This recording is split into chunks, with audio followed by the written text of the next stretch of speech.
Gia begins by asking, why are the negotiations on this deal taking so long? Negotiation is the process of trying to reach an agreement, trying to agree with another person or another business when each side compromises. That is, each side gives in a little.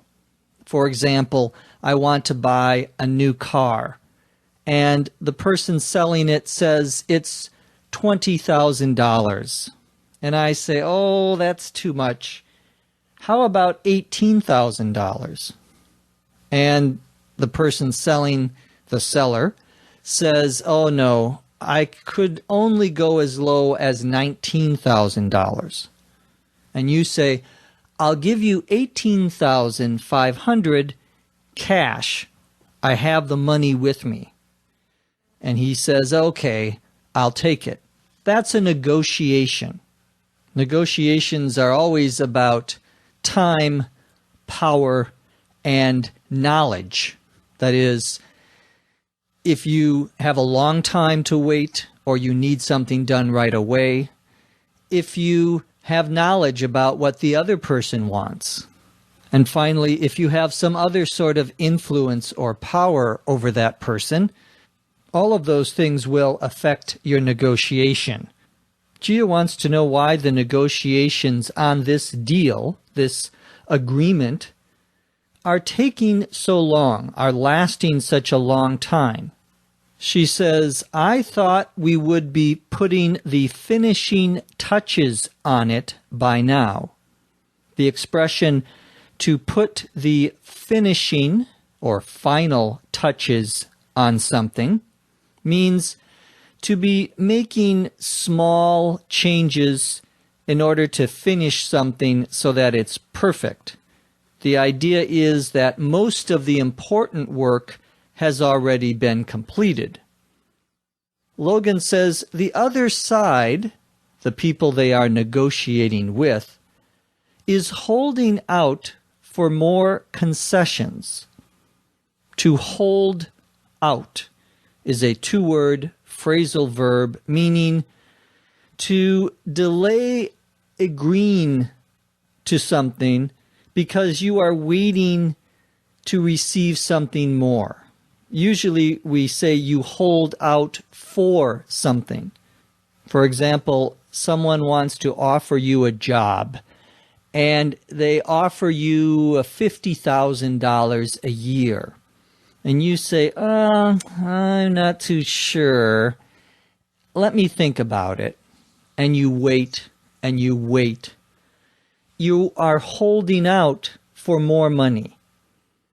The boss may call you back and say, well, I'm sorry, I need to make a decision. It's been a week.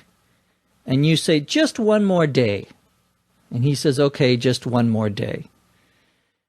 As time goes on, the boss becomes more and more desperate.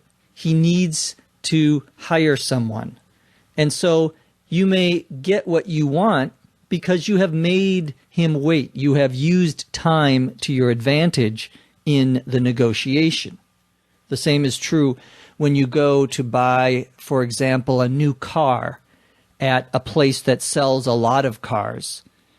The more time you can take with the salesperson, the more likely they will be to negotiate with you because they've spent all that time with you. They don't want to have you walk away and they, having wasted an hour, for example, on trying to sell you a car.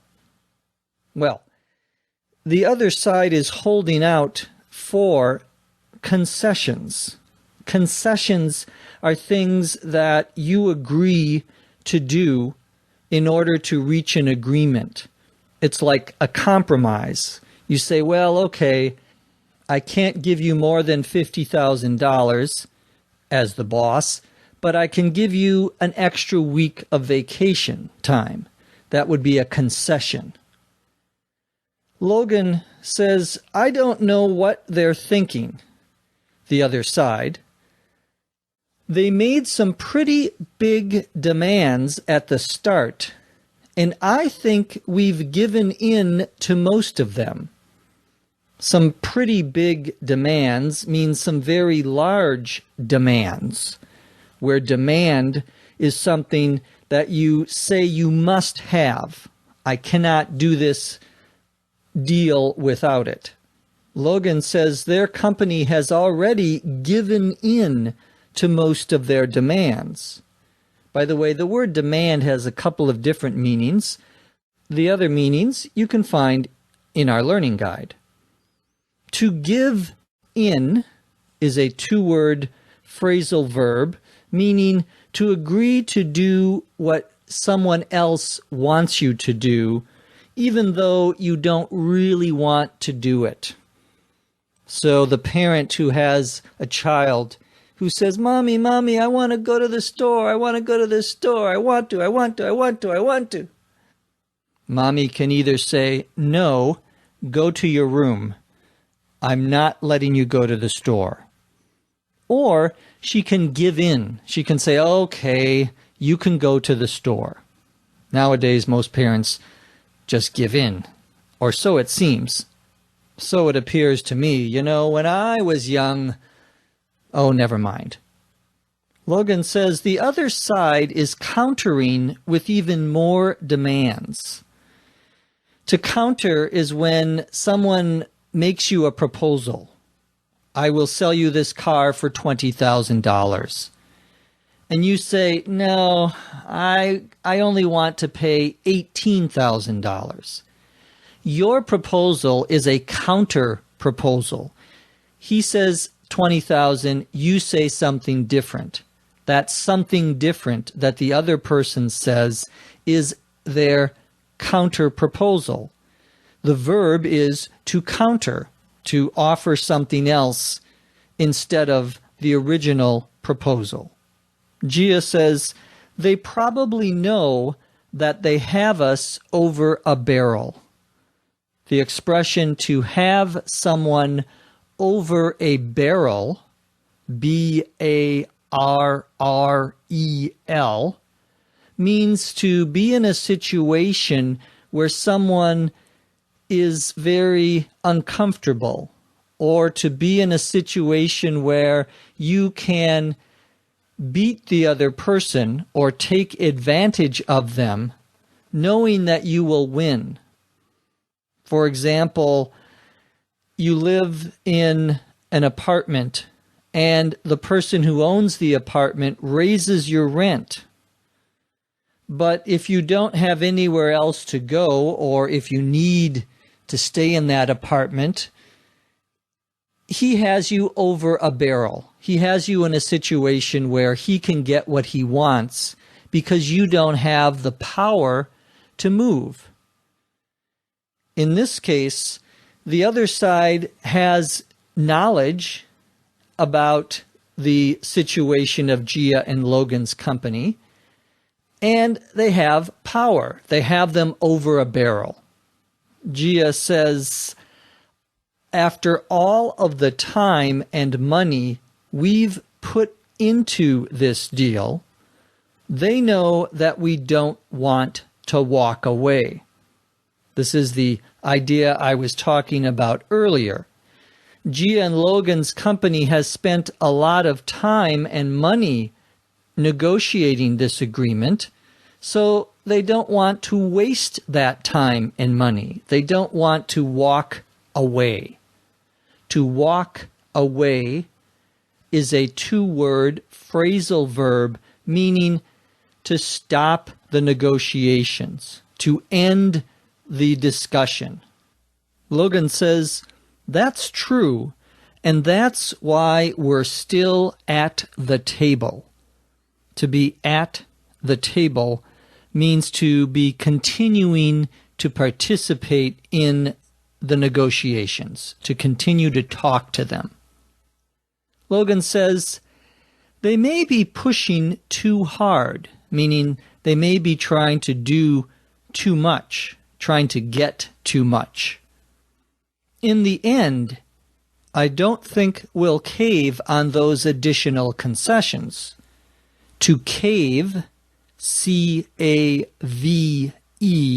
as a verb, means to agree to do what the other person wants you to do, just so you can reach an agreement. To give in or to give up are also ways of saying the same thing. Gia says, so the entire thing, the entire negotiation, is touch and go right now. Touch and go is something that could fall apart at any time. It's something we would say that is very fragile. To be fragile means you could break it easily. Well, the negotiations are fragile. They're touch and go. Logan says, that's how I would characterize it, meaning that's how I would describe it. If I were you, I wouldn't make any long-term plans into the future. Gia says, duly noted. That phrase, duly, D-U-L-Y,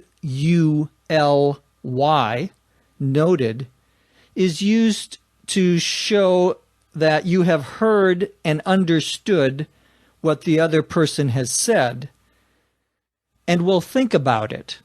We use this phrase especially if we need to make a decision about something. Gia says, duly noted. I won't run out and buy that new house and those 3 new cars. I won't run out means I won't go immediately and buy a new house and 3 new cars. She's joking, of course. She's saying that she will not spend a lot of money because they still don't know how the negotiations are going to end up. That is, how they are going to come to a final result, what that result will be. Now let's listen to the dialogue, this time at a normal speed.